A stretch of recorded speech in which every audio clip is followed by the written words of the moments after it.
Talking about being an ordinary human being, you speak quite a lot of the first time you went to certain royal parties and going to Balmoral, and you described it as being utterly freaky. Yeah. Yeah, no, and I don't instantly, because some of the papers made something of this. I mean, I wasn't... The Queen and the royal family were incredibly kind and gracious, hospitable, lovely to us. But it's... If you're like me, I don't know about you, but, you know, when you're surrounded by valets and footmen for the first time, you find it a little strange and unusual. But you said if the Queen was a teetotaler, I don't think I could have got through the weekend. No, there was a very strong cocktail they used to have before dinner, which was a relief. Because you're always... The other thing when you first meet the royals, I mean, as time goes on, you get a lot easier with it, but you're terrified of putting your foot in it or making some faux pas or... Well, Sherry said to Princess Anne, according to what you said in the book, please call me Sherry, and she said, no, I'll call you Mrs. Blair. Yeah, because they're very formal like that, so it's... But, you know, they were actually extremely kind and really good. The papers have said, though, that the Queen is apparently not amused. No, that's nonsense. I mean, she will be... The Queen, incidentally, is somebody who, once you get to know her, both has a real sense of humour, and although she is the Queen, and you should never forget that, and that's quite right and proper, she's actually, you know, she's been around a long, long time. And don't sit in Queen Victoria's chair.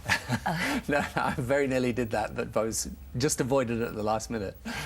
You said of Sherry, and this is from the book, she had an incredible instinct for offending the powerful. And you sort of, I mean, we have the example there that Philip just gave, but I just wondered, you know, what was the worst example of that you can think of?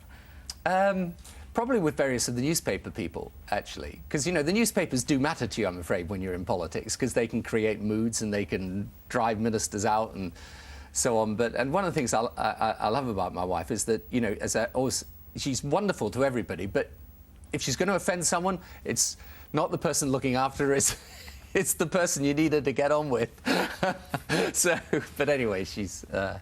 No, so occasionally with some of the newspaper people, they'd come in and I'd be thinking, right, you know, we've got to try and be a little charming to them, and she'd say, your papers are a complete disgrace. Oh, no. How did she feel when I loved that in a way, because I thought it showed a character and when you wrote in the book, I needed the love of Sherry that she gave me selfishly. I devoured it to give me strength. I was an animal following my instinct, knowing we would need every ounce of emotional power to cope with what lay ahead. This is emotional. Tony, you tiger. I know. My kids have been mocking me endlessly about this. It's actually emotional support I meant, but Really? It actually is, as a matter of fact. Selfish in bed, Tony. Do I say that? I didn't. I think that's a Schofield edition, I think. No. I think next time we do I needed the love Sherry gave me. Selfishly, I devoured it to give me strength. I didn't say giving it back. Right, anyway, let's pass on. I want to show you something here I brought in, because this is at the front of your book. And, oh, here's my version. That's your version. This is my version. Oh. Right, we had Peter Mandelson in. Yeah. And Peter Mandelson, when he wrote his book, was sitting exactly where you're sitting now. And I said, what does Tony Blair think about you bringing out your book before his? Was he cross? He said, there are lots of papers are saying that he was very angry. And he said, no, he wasn't angry. He said, he texted me. And I said, show me the text. So he went out and he wrote the text down, and it is this. I specifically have... This is his writing, as you would recognise. TB, I specifically have said to all those who have asked that I am not angry. You did obviously send that text that you were not angry. Yeah, no, I wasn't. I don't... You know, he's perfectly entitled to He scrubbed out at the bottom, no one is authorised to... Do you remember what the rest of the text was? Because he'd gone by probably saying no one is authorised to say on my behalf what I feel like without actually asking me. Because we figured it might be no one's authorised to give Gordon Brown a hard time except me. No. Is that not what it was? Have you had a similar text from Gordon?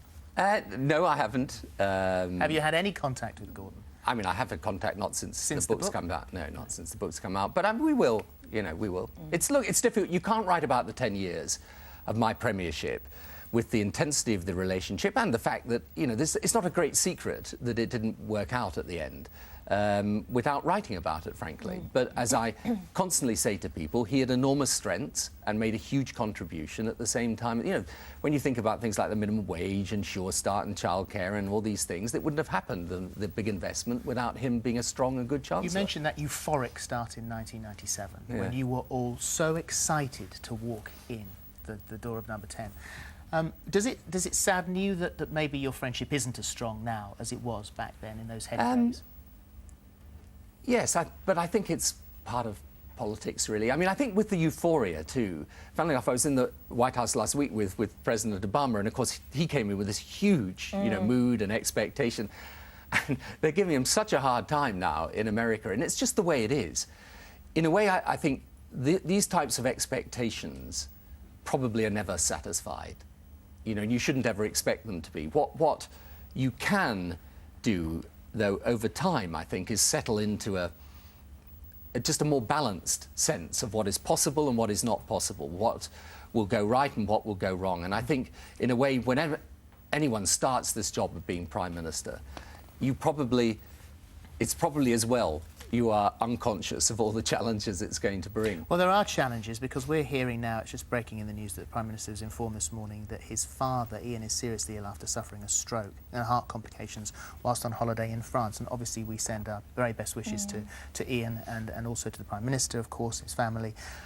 But coping with something so intensely personal and having to run the country as a company as well at the same time, as it can't be easy. It's very difficult, and like you, I'd send my sympathy to David and to his family.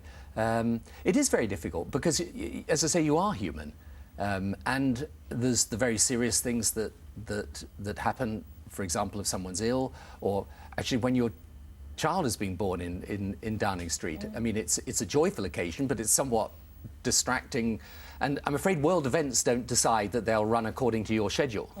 So.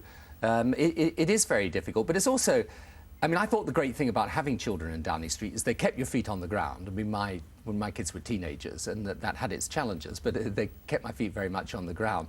But the other thing is not even the very serious things if someone's ill, but, you know, teenage kids, occasionally you'll have a row with them in the morning, and you've got to say, right, that's just going out of my mind, because I've got to settle down and do it. So it is. And as I say, that's one of the things I wanted to get across in the book, in a way, is that it is you know, the human side of it. People, because today I think people expect to know far more about their politicians and their political leaders. I mean, you look back in time, and Winston Churchill, Lloyd George, all these people, we knew at the time they were Prime Minister, actually very little in the same way. Do you think that's where Gordon went wrong? He just didn't show us enough of the human side? No, I actually think it was more to do with policy, in fact, but that's a debate, you know, historians will have, I guess. But I think, so people want to know today a lot more about the human side of politicians. And what I've tried to do in the book, in a sense, is say, OK, see it from our perspective as well, because believe it or not, we're not all horrible, terrible, remote people. We're actually trying to do a difficult job in what are often very challenging circumstances. Whether you're Labour, Tory, or whatever you are, it's the same challenge. This is the book that we're talking about, Tony Blair, A Journey, and thank you very much indeed for coming in. Thank you. It's nice to see you. We're back after the break, don't go away.